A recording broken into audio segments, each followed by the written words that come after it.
Hello, everyone. It's Madonna Guy here with the Natural Alternative podcast. And I'd like to introduce Gregie today. His handle, Truth Seeker Gregie. So welcome, Gregie. How are you? Full of beans, I hope. G'day, Madonna. G'day, all. Yeah, cool.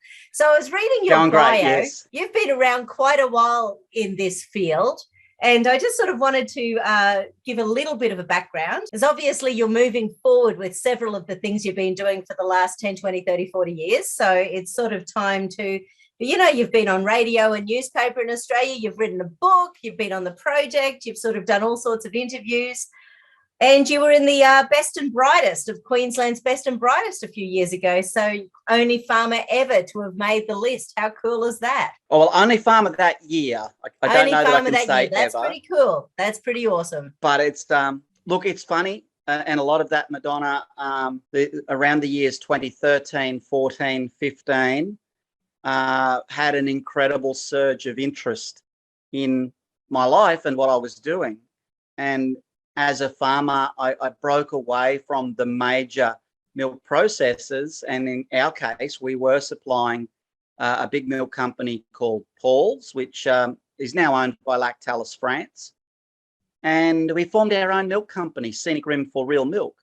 So that was kind of my baby. And, we started from zero, really, and developed a very large support base. I think, between that and my work of educating people as Farmer Gregie, I developed a social media following of about 30,000 people across Facebook, Instagram. I have a YouTube channel, and more recently with different conversations, I do now have Rumble and Bitchute. I'm on Telegram, where a lot more other truth seekers can actually share real information and not be in fear of being blocked and banned by the fact checkers on the payroll who don't actually base any of their decisions on science. It's all derived from how much money they get paid as to who they listen to and who they stop from talking. Yeah. I'm evolving a bit in life. So I have 30 years experience as a naturopath, nearly.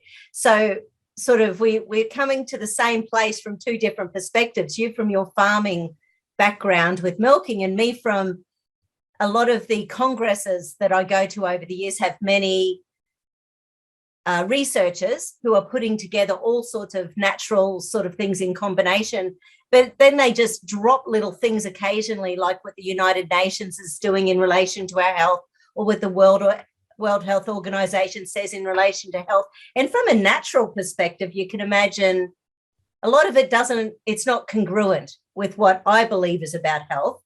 And this last 2 years has definitely impacted on that fairly majorly with what I can and can't say and what is misinformation and disinformation.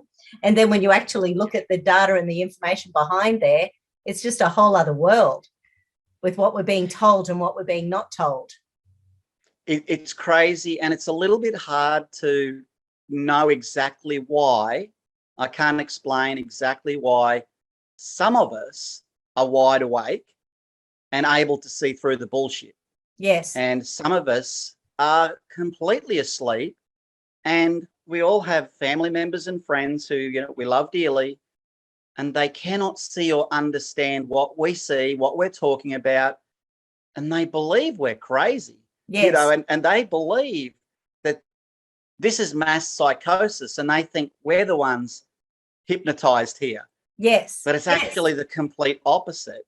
So I feel very blessed.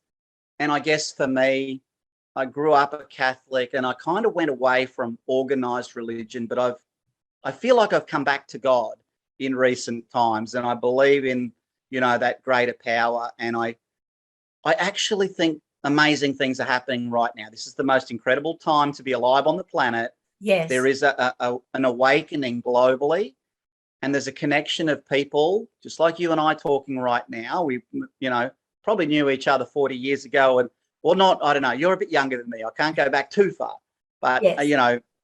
We're reconnecting with people who see and understand what we see happening. Yes, absolutely. And I think because Yeah, and it's interesting because even when people see what's happening, they're still making choices that aren't necessarily the best for their health because of, you know, the coercion and mandates and that sort of thing. So it's also very interesting. You know, you can imagine I'm 2 years into chatting to clients about all of this at the moment. And initially, when it first started coming out, and then I started seeing